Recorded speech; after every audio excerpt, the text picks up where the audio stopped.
हम सब मिलकर बाबा को और भगवान को एक साथ प्रणाम करेंगे। भगवान बाबा हनुमान जी को प्रणाम। महान त्यागी बाबा जुमदेव जी को प्रणाम। परमात्माए भगवत प्राप्ति के लिए निष्काम कर्म योग साधने के लिए परम पूज्य परमात्माएं सेवक मंडल वर्धमान नगर नागपुर की ओर से बाबा के आदेश अनुसार आज एक भगवान का यहाँ पे मौजा खैरी सोने खरी और नवेधरी सभी सेवकों के माध्यम से एक सामूहिक भवन कार्य समाप्त हुआ। उस उपलक्ष्य में एक भगवान की चर्चा बैठक यहाँ पे शुरुआत है और इस बैठक में स्वयं शक्तिशाली भगवान बाबा हनुमान जी उपस्थित है। बाबा हनुमान जी को मेरा प्रणाम। उसी प्रकार हमारे सदगुरु और मानव धर्म के संस्थापक महान त्यागी बाबा जुमदेव जी उपस्थित है। बाबा जुमदेव जी को मेरा प्रणाम। उसी प्रकार हम सबकी मातों से आई वाराणसी उपस्थित है। आई वाराणसी को मेरा प्रणाम। उसी प्रकार आज के चर्चा बैठक के अध्यक्ष महोदय, मंडल के माजी संचालक और मौजा खापा के मार्गदर्शक आदरणीय बालकदाजी ठोकर भाऊ को मेरा नमस्कार। उसी प्रकार आज के कार्यक्रम के उद्घाटक महोदय आदरणीय लीलारी गुरुजी को मेरा नमस्कार। उसी प्रकार मंच पे उपस्थित मंडल के मार्गदर्शक राउत जी, आदरणीय देवगड़े जी, आदरणीय देवाजी ठोकर मलेवार जी, चारगांव के मार्गदर्शक आदरणीय गदरे जी और उपस्थित आदरणीय इल्मे जी, उपस्थित मंडल के सभी कार्यकर्ता मार्गदर्शक, कार्यक्रम के संचालक आदरणीय रवि भाऊ और उपस्थित यहाँ पे सभी सेवक सेविका बाल मित्र, आप सभी को मेरा नमस्कार। बहुत सुंदर अनुभव अभी हमें यहाँ पे मिले हैं और ये जागरूक होने के लिए है। ये सारा बाबा भी कहते थे कि हमने 40 साल सेवकों को मार्गदर्शन किया, लेकिन बाबा बोले एक सवाल पे जाग गए, बोले एक सवाल पे, और अभी हमारी बारी है कि अभी हमें कितने दिन में जागना है। तो बाबा कहते थे कि हमने जो पहले दिन वचन दिया वो हमने कहाँ लिखा, कागज पे लिखा, सादे कार्य होने तक के लिखा कि 42 दिन या 5 बैठक करेंगे, 10 हवन करेंगे या और क्या है। तो बाबा बोले कि बाबा ने अपने आत्मा में लिखा है, हमने कहाँ लिखा है। तो आज जो भी शब्द हरेक के मुख से निकाले, हमारे ठोकर दास जी के मुख कमल से, सबके मुख कमल से एक एक शब्द जगाने के लिए है। और अगर आप जागे हो तो अपने आप को महसूस करो, ये मार्ग महसूस करने का है। तो आपने भी इस्तेमाल कैसे किया, काफी लोगों ने भी, इल्मे जी ने बताया कि मार्ग में आने के पहले ही समाधान मिला है ना। तो इस्तेमाल करो फिर विश्वास करो, बराबर नहीं। क्या मान रही है कि एडवर्टाइज आती थी पहले, क्या आती थी कि पहले इस्तेमाल करो फिर विश्वास करो। और ऐसी इस मार्ग की जो ये गाथा है ये ऐसे ही बढ़ते गए। तो ये इस्तेमाल करो तो अभी अपने आप को महसूस करो, देखो क्या हो रहा है आपके साथ में, कि आपका शरीर कैसा है, आपका मन कैसा है और आपकी आत्मा कैसा है। 3 अलग अलग चीजें हैं, बराबर कि नहीं, तीनों अलग अलग है। शरीर भी है, मन भी है और आपकी आत्मा भी बैठे हैं यहाँ पे। और उसी आत्मा में बाबा ने भगवान देखा और बाबा कहते हैं कि हम हर नर नारी के आत्मा में भगवान की सेवा करते हैं। बड़े सुंदर शब्द बाबा के हैं। बाबा क्या कहते हैं कि हम हर नर नारी की आत्मा में, हर नर नारी के आत्मा में भगवान की सेवा करते हैं। तो अभी आत्मा भी है जहां बाबा ने भगवान देखा, और शरीर को अच्छा लगने के लिए आप सबने चाय पिलाया है ना, 2 बार 3 बार 4 बार चाय पिला के शरीर को फ्रेश लगना चाहिए। आपका मन को बोर नहीं लगना चाहिए। मन बोर हो गया तो नींद आएगी और शरीर के तरफ आपका ध्यान है तो शरीर में कमर लग जाएंगे ना आपके। और आत्मा प्रसन्न है तो ना शरीर है ना मन है। और यही है मर्यादा भगवत नाम प्रजा मिल जाना है और इसी की तैयारी करना है हमें मरते दम तक। मैं और आप इसी की तैयारी, जाग जाए और जागने के लिए हमें बार बार बैठक में जाना है। बाबा ने कहा है कि उठ जाग मुसाफिर बोर भाई, अब रहने कहा तू सोवत है, और जो सोवत है सो खोवत है, और जो जागत है सो पावत है। और इस मार्ग का ज्ञान वैसा ही है। किसी ने कहा था जब भी बात करते करते कि परिस है, बोले परिस, बराबर कि नहीं? अगर परिस का लोहे को स्पर्श होता है तो सोना बन जाता है, इसको स्पर्श होता है लोहे को तो लोहा तो बनना पड़ेगा ना, बराबर कि नहीं? मिट्टी के लोंदे को अगर परिस का स्पर्श होगा तो मिट्टी का लोंदा बनेगा क्या? सोना बनेगा क्या? नहीं। तो कम से कम लोहा तो बनना पड़ेगा हमको, बाकी तो चिंता बाबा करेंगे। तो जागरूक होना ही हमारे हाथ में है। और जन्म और मृत्यु के बीच में जो जीवन जीना है, जीवन तो सभी जी रहे हैं, तो जो तत्व शब्द नियम का आईना बाबा ने दिया है, जिसमें हमें बार बार देखना है, बार बार देखना है, बार बार देखना है, इसकी आदत लगाना है, इसकी आदत लगाना है।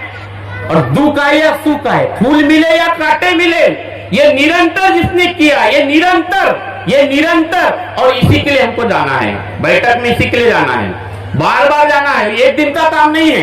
बाबा भगवंत रूप में आए, बाबा जन्म ही बाबा भगवत स्वरूप हो गया बाबा का। बाबा कहते थे कि बचपन से ही बोले हमारे सामने ईमान ही आता था, बोले ईमान ही आता था, मालूम नहीं, बोले भगवान ईमान ही लाता था, बोले सामने, चाहे वो बचपन में लुगड़ा बुनते समय हो या सोनार के दुकान में काम करते समय हो, तो बोले ईमान ही सामने आता था, बोले। तो बाबा के सामने ईमान है ना। तो हमें समझना पड़ेगा कि ये कलयुग है, और बाबा ने भगवान का परिचय दिया, आकार है, आकार में विकार है, बोले विकार नष्ट हो गए तो भगवान है। तो विकार बाबा ने कहा देखा? तो जहां भगवान था वही पहले शैतान था, जहां शैतान था वही भगवान था, और बाबा ने यही संसार के सामने सिद्ध किया है। तो सतयुग किसको कहते? जहां विकार नहीं है, विकार में शैतान का कोई नाम ठिकाना ही नहीं, यानी आकाश और पाताल का डिफरेंस, उसका नाम है सतयुग है, जहां सत्य मर्यादा प्रेम था। फिर त्रेता युग आया, जिसे हम राम का युग कहते हैं, मर्यादा पुरुषोत्तम राम कहते हैं। तो समुद्र पार यानी शैतान उस पार रहता था और इस पार भगवान रहता था, ऐसा हम समझ सकते थे, उसको त्रेता युग बोलते हैं, बराबर कि नहीं? समुद्र के पार रावण रहता था, विकारी थे, रावण क्या एक विकार था, और इधर राम रहता था, ठीक है। और द्वापर युग आया फिर, तो त्रेता युग में शैतान उस पार रहता था, बराबर है, डिस्टेंस था, वो शैतान आते थे और ऋषि मुनि को तकलीफ दे, मैं नहीं, ये इतिहास कहता है, मैंने पढ़ा है, वो मैं आपके सामने बता रहा हूं। फिर द्वापर युग आया है, तो द्वापर युग में क्या हुआ? परिवार में शैतान खड़े हुए, बराबर, दुर्योधन और अर्जुन एक ही परिवार में, शैतान दूर नहीं था, कहां था? परिवार में ही थे, एक ही। और इस प्रकार गुरु एक ही था, लेकिन दो, एक ने अलग देखा और एक ने अलग सोचा, और एक तरफ अर्जुन बना और एक तरफ दुर्योधन बना। अभी कलयुग आया, तो कलयुग में पत्नी शैतान नहीं है, पति शैतान नहीं है, बरोबर नहीं है? आपण बोलते हे माझ्या घरात शैतान आली जी म्हणते तेव्हापासून माझ बिघडला, म्हणते माझी सून आली तेव्हापासून, बरोबर नहीं? तो अभी शैतान बाबा ने कहा देखा? हर नर नारी के अंदर ही देखा, बरोबर नहीं? और इसलिए सुबह की विनती हमसे शुरुआत नहीं होती, वो मई से होती है। सुबह की विनती मई से शुरुआत होती, इसी मई को मारना है, इसी मई को मारना है। और शैतान अंदर ही है, मेरे ही अंदर है, मेरे ही अंदर भगवान है। और मैंने जब वचन दिया भगवान में मरता, मरे यह भगवत नाम पर, अभी मेरा मैं कुछ भी नहीं है, एक लक्ष्य, एक चित्त, एक भगवान है, बस इतना ही है। और ये जिस दिन जब आएगा, और उसके लिए हमें बाबा जुमदेव जी ने वही विकार नष्ट करने के लिए जो सुबह की विनती दी, जो आत्मा को शुद्ध करती है, आत्मा के ऊपर जो जंग चढ़ा है, और इसलिए बाबा को सपने में सिर्फ शब्द दिखे, क्या शब्द दिखे? ज्ञान पररस मरस योगी, ज्ञान पररस मरस योगी। तो सुबह के विनती को समझना पड़ेगा, कम से कम हम लोहा तो बन जाए, मिट्टी के लोंदे रहेंगे तो परिस कुछ काम नहीं करेगा, है ना, कुछ भी काम नहीं करेगा, परिस होकर भी काम नहीं करेगा। तो मिट्टी का लोंदा नहीं बनना है हमें, खबरी लाल नहीं बनना है, जागरूक होना है, जागरूक। तो अभी हमें यहां से जो जाना है, तो अभी आपको बहुत ज्ञान भर के नहीं जाना है, पूरा खाली हो जाओ आप, मैं आपको कहूंगा जागरूक होके जाना है। जागरूक होके जब जाएंगे, पति जब चिल्लाएगा तो आपको याद आएंगी गदरे जी की, है ना, नवरा बायकोचा झगडा झाला तर नवरा गायबच झाला भवनातून, 22 वर्ष झाले आलाच नाही म्हणते, तुम्हाला मग वाटते ना तुमचा नवरा गायब झाला पाहिजे म्हणून चांगले बोला, ठीक है। अच्छा, और आप और इसका मतलब नहीं कि आप इनको कुछ गलत बोले, है ना। तो आपके लिए भी बाबा ने वही संदेश दिया है कि पति देव पति परमेश्वर बोला और नारी को शक्ति बोला। शक्ति चली गई बोले, आई को क्या बोलते बाबा, शक्ति चली गई बोले और व्यक्ति रह गया बोले, है ना, व्यक्ति रह गया बोले। तो हमें समझना है कि आप अपनी शक्ति का परिचय दो परिवार में जब जब संकट आए, जब जब संकट आए। और इसलिए आप सभी से निवेदन करता हूं कि जागरूक होके जाना है। यहाँ पे आपको अगर जाना है तो जागरूक, फिर दूध निकालेंगे तो भी भगवान दिखेगा, बराबर, दूध निकालेगा तो भी भगवान दिखेगा, चलोगे तो भी भगवान दिखेगा। नहीं तो हम एक गांव में गए तो एक अनुभव बता रहा था, एक को मैंने ऐसे पूछा, प्रोग्राम होने के बाद गया तो उन्होंने बताया कि मैं खेत में जा रहा था बोले, और खेत में कोई तो भी मैं घर आ रहा था तो मुझे वो मैं जब चलता था कोई ऐसी छाया दिखती थी बोले, वो तो बोले मैं चलता था वो भी चलती थी बोले छाया, तो वो डर गया, भावना आ गई उसके मन में। तो बोला तूने क्या किया, तो मैंने बोले पिक्चर के गाने बोला बोले, ठीक है। मैं बोला सेवक था तो बाबा हनुमान जी बोलना था भाई, तो उस समय याद आना चाहिए ना, ये याद आना चाहिए। इसलिए तो मर्यादा ये भगवत नाम पर है, जो मरा उसके जीवन में भगवान खड़ा होगा। तो हमारी दृष्टि भगवान के ऊपर है तो भगवान की दृष्टि फिर अपने आप पड़ेगी। हमारी दृष्टि है क्या, नजर बदले तो नजारे बदल जाएंगे, सोच बदले तो किनारे बदल जाएंगे। सोच ही तो बदला हमने, बराबर की दृष्टि तो बदला, और क्या बदला, तो भगवान खड़ा हुआ। मैं आपसे निवेदन करना चाहता हूं कि हमें भगवान दिखता क्या नहीं दिखता। अभी हमें सवाल करना है कि हमें क्या दिखता है। भगवान सिर्फ ऐसा नहीं कि दुख में दिखे, पल पल उसी के साथ रहना है। और आप अकेले आए हो, मैं मिटने का मतलब वो ये कि आपके पास सिर्फ भगवान है। फिर इच्छा अनुसार तो भोजन का अर्थ बदल जाता है। इच्छा अनुसार भोजन, ये 5 नियम बाद में आए, 5 नियम बाद में आए। पहले तो अपने आत्मा को शुद्ध करना है, आत्मा की भूख मिटाना है। बाबा ने नहीं कहा धोप गांव में कि भगवान को धन दो, बराबर नहीं। बाबा ने मानव मंदिर सजाने की बात कही, मानव मंदिर सज गया तो मौदा आश्रम अपने आप सज जाएगा, आपका घर भी सज जाएगा, बराबर नहीं। तो गड़बड़ वहीं पे हो गई। बाबा को विश्वास था कि हमारा ध्येय, हमारी दृष्टि भगवान के ऊपर रहेगी। फिर निष्काम सेवा में फर्क नहीं पड़ता, फिर हर कर्म निष्काम कर्मयोग बन जाता है। ये निष्काम कर्मयोग का मार्ग है। तो आप खेत में जाते हो तो चेक करो आपका मैं कनेक्ट है कि भगवान कनेक्ट है काम करते समय। आप भोजन बनाते हो तो भोजन बनाते समय आपका मैं कनेक्ट है की भगवान कनेक्ट आहे. नाही तर तुमच्या मनात भावना आहे मला रोज रोज हेच काम करावं लागतंय, स्वयंपाक भांडे धुवा आणि स्वयंपाक करा, बाईचा जीवन मोठा करा. आणि याच्या नसीबी पडलो जी म्हणते माझ्या नसीबत फुटकाय म्हणते. वहां पे भी ये कर्म है आपका. हर कर्म को अगर आपको बच्चा पढ़ाई करता है तो भगवान के सामने रखकर वो पढ़ाई करे तो वो पढ़ाई भी योग में बदल जाएगी. आपका बर्तन घिसना योग में बदल जाएगा, आपका चलना योग में बदल जाएगा, आपका बोलना योग में बदल जाएगा, आपका देखना योग में बदल जाएगा. और यही है परमेश्वरी कृपा और यही चराचर में भगवान है. इतना नजदीक बाबा ने भगवान दिखाया. आणि म्हणून बाबा म्हणायचे माय सेवक निवड अंधळीचे आहेत जी म्हणे माहित नहीं बोले भगवान कहाँ देखते, बोले बिल्डिंग में देखते कि कचरे में. मैंने जो बताया वो बताते ही नहीं बोले.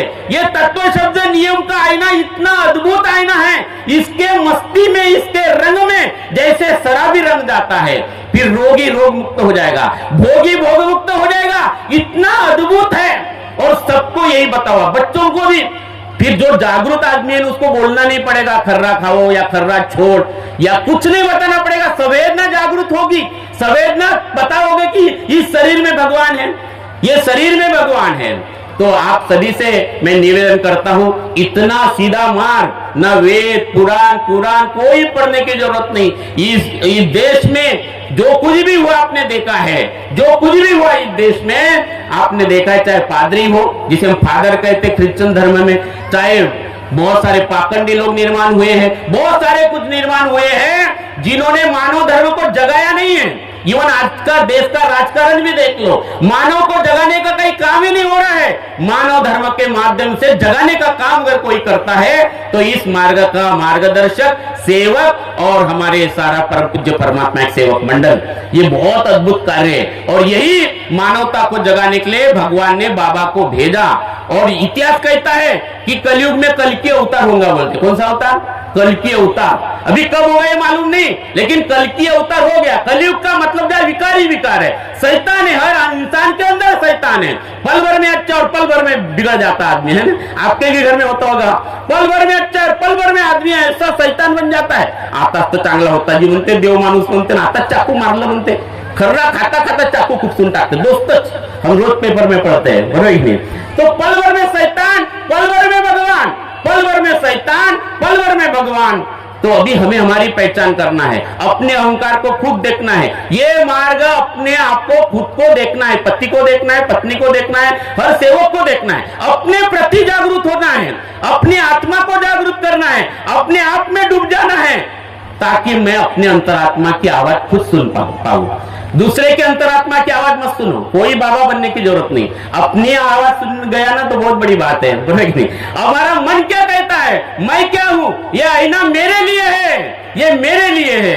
बस यही मानव धर्म है। आप सभी से मैं निवेदन करता हूं कि यहां से जाते जाते कि आप सबको यही बात ध्यान में रखना है कि हमें यहाँ जागरूक होकर जाना है, जागरूक होकर जाना है, पूरे पैसे वसूल। और यहाँ पे जो हमारे ये जो आयोजक है, क्या नाम अपने सेंडे जी को बड़ा धन्यवाद देता हूँ कि इन्होंने अच्छे अच्छे लोग यहाँ पे बुलाया, फोन कर करके बुलाया, ठीक है। तो आज मैं तो थोड़ा मेरा विचार ये ऐसा हुआ था कि संडे तो ऑफिस में जाना है, तो सवेरे 7 बजे मैंने सोचा कि भाई बहुत सारे प्रोग्राम हुआ, निपटा लो। लेकिन मेरे बोलने के पहले ही उन्होंने इतना प्रेम दिया, इसको आओ भगत बोलते, इतनी स्वच्छता इस प्रोग्राम में, कोई कचरा नहीं दिख रहा है, इतनी स्वच्छता, इतना अच्छा भाव से प्रोग्राम इन लोगों ने बनाया। इन सबके लिए एक बार जोरदार तालियां होना चाहिए, इनका स्वागत होना चाहिए। इतने प्यार से हमें बुलाया, इतने प्यार से। हमें नहीं, गद्र जी को फोन किया होगा, काफी लोगों को, लीलारे जी बोल रहे थे, हमारे करव जी बोल रहे थे। तो आप सभी को मैं बहुत बहुत धन्यवाद देता हूं। यही मानव मंदिर सजाना है, पूरा फोकस अपने ऊपर करो। पति को दुरुस्त नहीं करना है, मार्ग में आने के बाद अपने आप को दुरुस्त कर जाओ। आपका प्रभाव इतना बढ़ा दो की पती को लग जाए की माझी पत्नी कशी सती अनुसया झाली, मी काहून असा करतो रावणासारखा, बरोबर नहीं? और पति को ऐसा लगना, और पति ने अपने आप को इतना अच्छा करना चाहिए, इतना अच्छा करना चाहिए की माझा पतिदेव किती चांगला आहे आणि मी काहून अशी करतो बाबा काली सारखी, बरोबर नहीं? घरात आला का हाँ। और उन्होंने बड़ी सुंदर बात कही है अपने ठाकुर जी ने, बड़ी सुंदर, एक एक शब्द सबने बोला ना, जोड़े जागरूक करने वाले शब्द निकले, जिनके भी शब्द निकले, उन्होंने बड़ी सुंदर बात कही कि आपको दुख की बात बोलना ही नहीं है। माझं कुठं चुकलं, मी चुकलो म्हणून दुखलं, अपनी गलती को याद करना। जब भी कुछ हुए परिवार में, ये गाड़ बांध के जागरूक होकर लेके जाओ। कोई भी, जब भी आपके घर में कभी भी सिर दर्द होता है तो पति को बोलना नहीं, मार डॉक्टर दुकुन रहा जी, का करो जी, ऐसा नहीं बोलने का। पति को भी ये बोलना, यहां से लेके जाना कि मेरी कहीं तो भी गलती हुई है, क्योंकि मेरा दिमाग खराब हुआ है, तभी तो दिमाग दुख रहा है क्या नहीं, बराबर। तो अभी अपने आप के तरफ देखना है। जबई नाम हृदय धरो, भयो पाप को नाश, जैसे चिन्ह आग की बड़े पुरानी घास। फिर पल मन में भगवान है, और आंधी और तूफान सेवक को न रोक पाए। जब बाबा जैसे सदगुरु सेवक को मिल गए, मरने के सब इरादे जीने के काम आए। जब ओटो पे बाबा हनुमान जी का नाम आए, बाबा हनुमान जी, बाबा हनुमान जी, बाबा मस्त मस्ती में, मुलगा असो, मुलगी असो, कोणी असो, मुलालाई, बच्चे को भी बताओ भगवान के तरफ, सबको बोलो बाबा हनुमान जी बोलो, बाबा। बाकी ज्ञान बांटना बंद कर दो परिवार में, आपका ज्ञान कोई किसी को पसंद नहीं है, बराबर कि नहीं? सलाह बाबा का ज्ञान सबको पसंद है, बच्चा भी सुनेगा, भाई सुनेगी, पति पत्नी परिवार बाजू वाला सब सुनेगा। बाजू वाला कोई दुखी है तो उसको ये मत बताओ, माझो बाबा है आता तीर्थ बनवून देतो, झाले तुम्हें खाली, बरोबर? उसको बोलो भाई तेरा भगवान तेरे पास है, तू जिसको शैतान बोलता है तू ही तीर्थ बनाओ। भाव ने बोला तो होगा, तू ही तीर्थ बनाओ, तेरे हाथ से दुख दूर होता है, उसका आत्मबल बढ़ेगा, आत्मविश्वास बढ़ेगा, फिर वो दिल्ली में भी रहेगा ना, वो टनाटन हो जाएगा, वो टनाटन। ये आत्मबल बढ़ाना है परिवार में, बच्चों के साथ में, परिवार में, रिश्तेदारी में, सेवकों के साथ में। ये अद्भुत आनंद है। और मैं एक बार भाव को, अपने सेंडे भाव को धन्यवाद देता हूं कि आपने हमें यहाँ पे बुलाए हैं, क्योंकि इनके गांव में, इनके घर में मैं बचपन में आया था। मेरे मामा जी थे हरिकृष्ण भोईराज, मार्ग में है, वो हमें साइकिल में बिठाते थे, उनके 2-3 बच्चे और मुझे भी, और सारे रिश्तेदार, क्योंकि वो छत्तीसगढ़ में रहते थे कोरबा में, और वो सबके घर में घुमाते थे हमको पूरे रिश्तेदारी में। तो वो यहाँ पे लेके आते थे और यहाँ पे हमारे भाऊजी है कैलाश जी कड़ा, उनके घर लेके जाते थे। तो उनके घर, वो तब मार्ग में नहीं थे, उनके घर में कथा होती थी, सत्यनारायण की कथा करते थे उनके पिताजी। आज वो इस मार्ग में आए, तो बहुत बहुत धन्यवाद, और आप सबसे मिलकर बहुत खुशी हुई, आनंद हुआ। इतना ही बोलकर मैं अपने वाणी को विराम देता हूँ। धन्यवाद, नमस्कार।